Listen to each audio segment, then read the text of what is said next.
Assalamualaikum warahmatullahi wabarakatuh. Nama saya Muhammad Fajar Ramdhani dengan NIM 13032131103, kelas IT 4501. Di sini saya mengambil judul Sumber Hukum Islam. Sumber hukum Islam, sumber hukum Islam merupakan suatu rujukan atau dasar yang utama dalam pengambilan hukum Islam.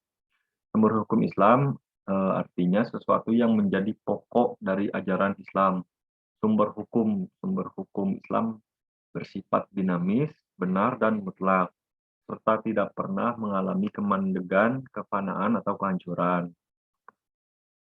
Sumber hukum Islam yaitu terdiri dari Al-Quran, Al-Hadis, Istihad, dari Al-Quran, Hadis, Ijtihad, Al-Quran, lalu pengertian Al-Quran.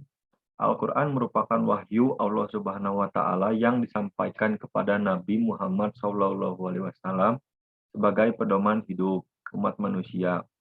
Secara bahasa, Al-Quran artinya bacaan, yaitu bacaan bagi orang-orang yang beriman, bagi umat Islam. Membaca Al-Quran merupakan ibadah. Kedudukan Al-Quran, yaitu Al-Quran merupakan sumber hukum yang pertama dalam Islam, sehingga semua penyelesaian persoalan harus merujuk dan berpedoman kepadanya. Berbagai persoalan yang tumbuh dan berkembang dalam kehidupan masyarakat harus diselesaikan dengan berpedoman pada Al-Quran. Jadi segala sesuatu itu kita itu harus mengikuti syariat-syariat yang ada di dalam Al-Quran, karena sumber hukum yang di Islam, yang pertama dalam Islam. Lalu Al-Quran merupakan sumber hukum pertama yang dapat mengantarkan umat manusia menuju kebahagiaan hidup di dunia maupun di akhirat. Al-Quran akan membimbing manusia ke jalan yang benar. Al-Quran sebagai asyifa merupakan obat penawar yang dapat menenangkan dan menenteramkan batin. Al-Quran sebagai an-nur merupakan cahaya yang dapat menerangi manusia dalam kegelapan.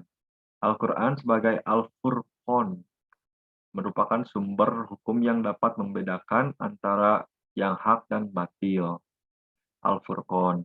Selain itu, Al-Quran sebagai Al-Huda merupakan petunjuk ke jalan yang lurus. Al-Quran juga merupakan rahmat bagi orang yang selalu membacanya. Selanjutnya, Al-Hadis, pengertian hadis. Menurut para ahli, hadis identik dengan sunnah, yaitu segala perkataan, perbuatan, takrir, ketetapan, sifat, keadaan, tabiat, atau watak, dan sirah perjalanan hidup Nabi Muhammad Sallallahu Alaihi Wasallam, baik yang berkaitan dengan masalah hukum maupun tidak. Namun menurut bahasa, hadis berarti ucapan atau perkataan. Hadis, jadi hadis itu adalah perkataan dari Nabi Muhammad SAW, dari beliau, lalu di ucapan atau perkataan lalu disampaikan lewat terus-menerus. Adapun menurut istilah hadis adalah ucapan, perbuatan, atau takrir Rasulullah SAW yang diikuti dicontoh oleh umatnya dalam menjalani kehidupan. Kedudukan hadis, hadis merupakan sumber hukum Islam kedua setelah Al-Quran dalam perkembangan dunia yang serba global ini. Berbagai ketidakpastian selalu menerpa kehidupan umat manusia sehingga banyak orang yang bingung dan menemui kesesatan. Rasulullah SAW sudah mengantisipasinya dengan menurunkan atau mewasiatkan dua pusaka istimewa, yaitu Kitabullah Al-Quran dan Sunnah Hadis. Barang siapa yang memegang teguh kedua pusaka tersebut, dia akan selamat di dunia dan di akhirat. Manusia yang berpedoman kepada hadis akan selamat. Maksudnya, ia senantiasa menjalankan kehidupan ini sesuai dengan Al-Quran dan hadis Rasulullah SAW. Fungsi hadis terhadap Al-Quran menjelaskan ayat-ayat Al-Quran yang bersifat umum. Contohnya dalam Al-Quran terdapat ayat tentang sholat.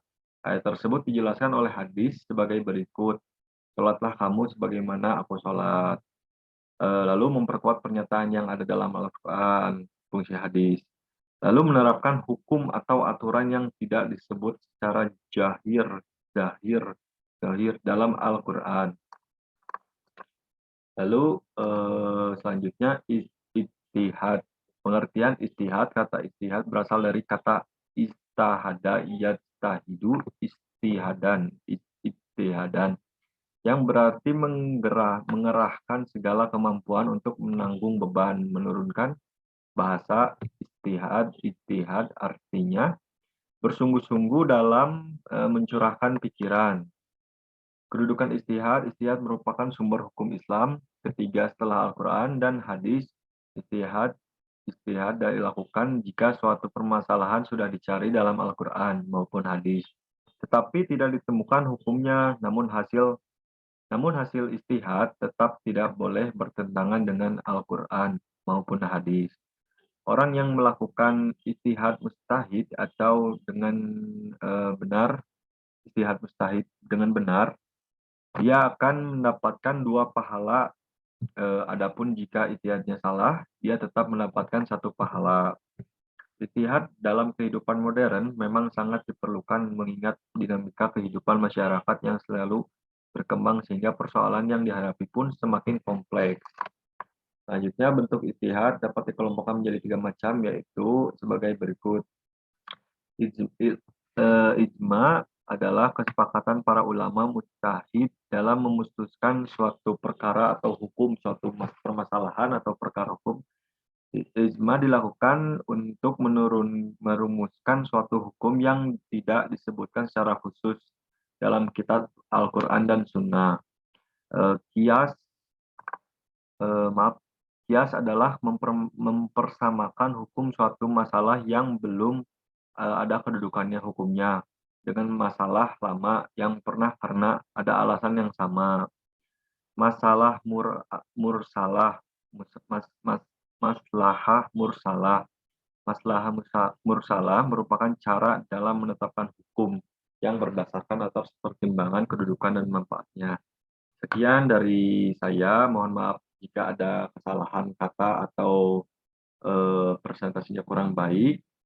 Wassalamualaikum warahmatullahi wabarakatuh.